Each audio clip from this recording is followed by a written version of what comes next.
السلام عليكم، كنتمنى تكونوا بخير وعلى خير وانتم كتشاهدوا هذا الفيديو. اليوم ان شاء الله بغيت نشارك معكم فقاص بلدي، الفقاص اللي كنا كنديروا من زمان ديال الزنجلان والنافع وحبه حلاوه واللوز. راه هذه الطريقه اللي غنشارك معكم، ما كترقدوا لا لوز وما كتفرقع عليكم في الفران، وغنشارك معكم الطريقه ديال الطياب باش ينجح معكم وما يتفتش كما كتلاحظوا في الفيديو. وقبل ما نبداو ما تنسونيش من اللايكات ديالكم والبارطاج مع الحباب وتعليق ولو حتى ايموجي، راه كيفرحني. الله يفرحكم كاملين وينجح لكم وليداتكم ويعطيكم ما نويتو في خاطركم. ندوزوا للمقادير وطريقه التحضير. اول حاجه كناخذوا 4 البيضات،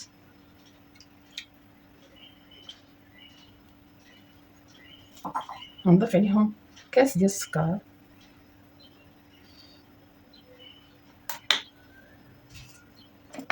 قبيصه ديال الملحه،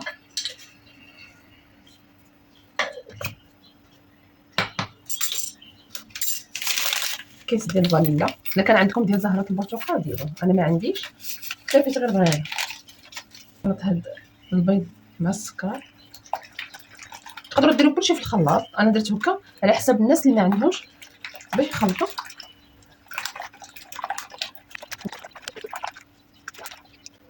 نضيف كاس ديال الزيت،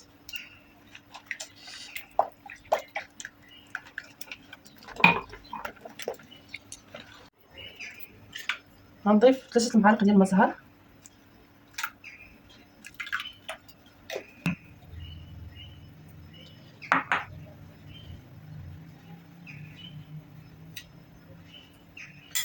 وناخذ الزنجلان 3 معالق كبار،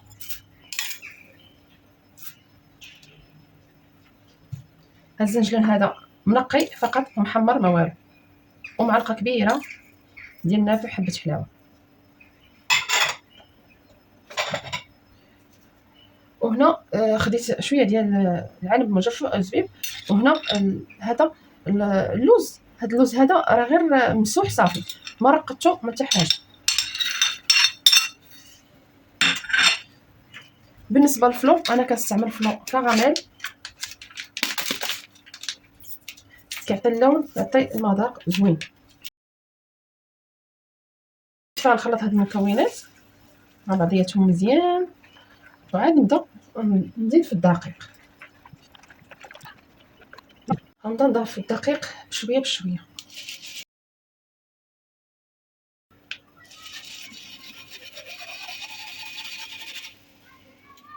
نضيف 3 الكيسان، وعاد نضيف الكميه اللي متبقيه. انا هنا في هذا الخليط هذا كنستعمل 6 الكيسان، هي 600 غرام. غنخلطها معكم بشويه بشويه.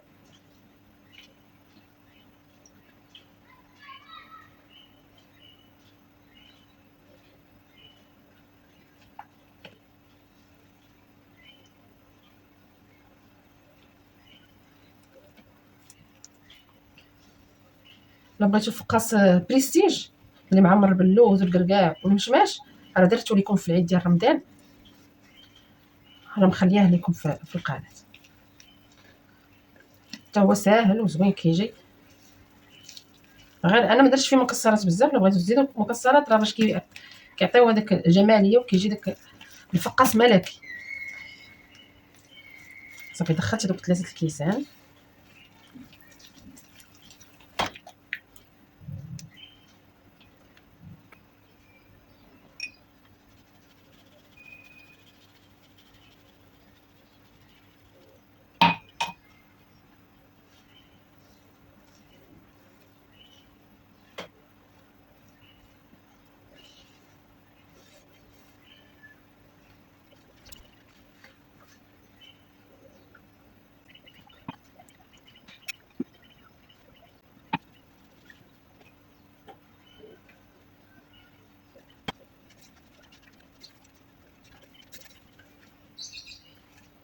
كما لاحظتوا انا ما كندلكش، غير كنجمع، كندخل الدقيق فقط.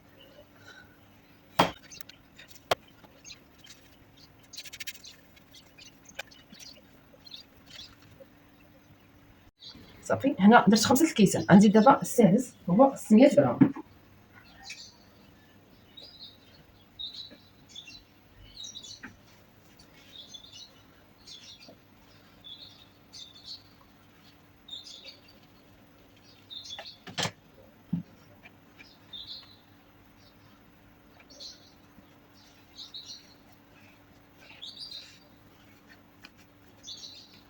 كما لاحظتوا انا كندخل غير بالاطراف ديال الاصابع بحال الشكل ديال الصابلي.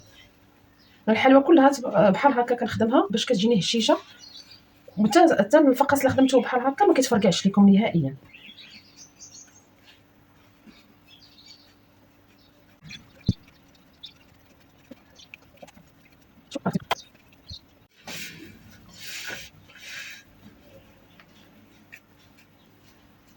هنا عاد كنضيف الخميره صافي. ملي كندخل الدقيق كامل تماما كنزيد الخميره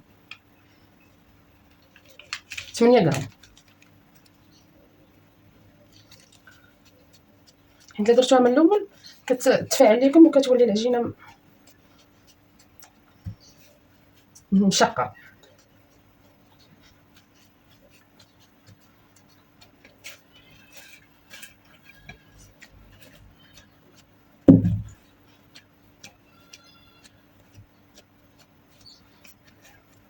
والعجينه ما قاصحاش رطبه ما شاء الله.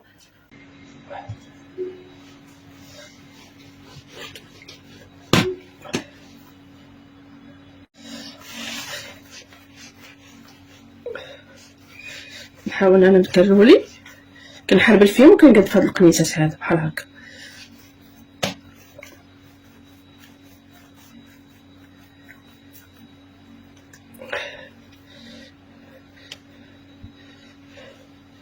فغنكمل بهاد الطريقه هذه ونرجع معكم.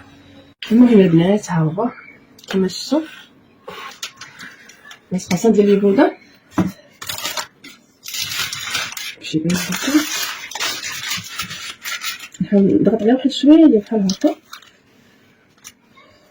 درتهم انا صغار. الا بغيتو الفقاس يجيكم كبير ديروا غير 3 البوده ولا 4. ضغطوا شويه بحال هكا باش ما يتشققش ليكم. المهم انا هنا خديت 3 غندير بيضه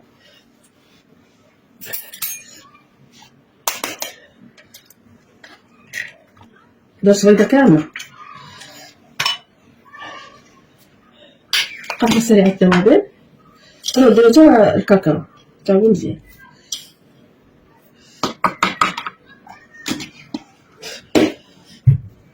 قطعه ديال الخل. المهم الا درتو هاد الخلطه هادي ما غيجيكمش ريحه الزفاره كاع نهائيا في الفقاس.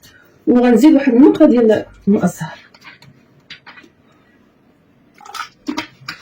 ها هو كيشتي غنخلطو دابا.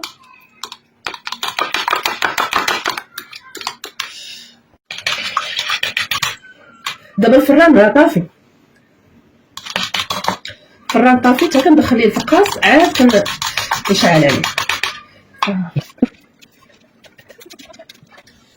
كناخد فرشيطه كنحاول ندير خطوط بحال هكا.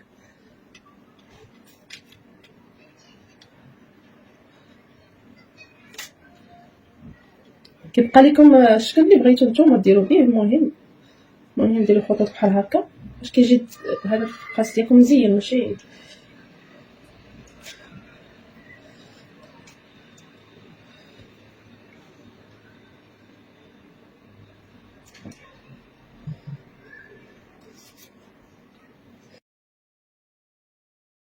المهم البنات هانتوما راه درتوه في الفران غنقص العافيه ونخليه يطيب على خاطر.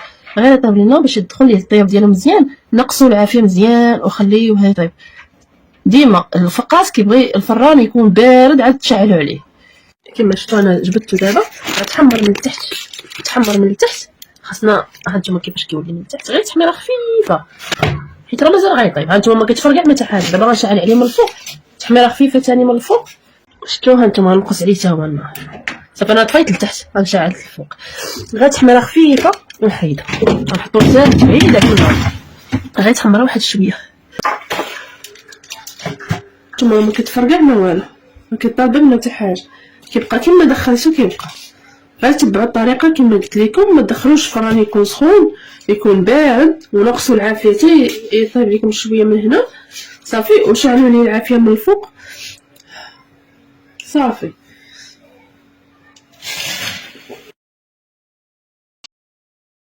دابا درتوه في الصباح في العشيه قردوه درتوه في الليل نوض ليه في الصباح قردوه، ما تقردوش في هذيك الدقيقه باش ما يعطيكمش ديك التفتوتات يتفرتت ليكم كامل. صافي انا هنا غطيته، انا درتو دابا بالليل حتى الغدا عاد ندير ما نديرو لا في الثلاجه لا والو، انا درتو غطيتو ونخليه هنا حتى الصباح.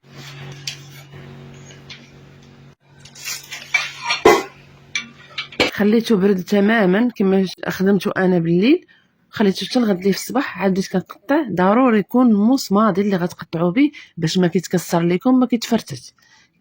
كما كتلاحظوا معايا هنا هانتوما ما كاينش حاس التفتتات نهائيا. غنكملها ورجع معاكم. هنا استفتو انا في الطاوه، الفران سخون على اعلى درجه، غندخلها الفران الطاوه، غنشعل عليها من الاسفل يتحمر من الاسفل، وعاد نشعل عليها من الفوق يتحمر من الفوق. الطياب ديالو ساهل ماهل. كما هذا هو الشكل النهائي. شوفوا ما شاء الله، وكيجي مقرمش وفيه واحد المذاق وكلشي فيه زوين، كيفكرنا في ايام زمان ديال الفقاس البلدي بامتياز. نتمنى يكون نال الاعجاب ديالكم الفيديو، ما تنسونيش من اللايكات ديالكم والبارطاج. السلام عليكم، تلاقاو في فيديو جديد.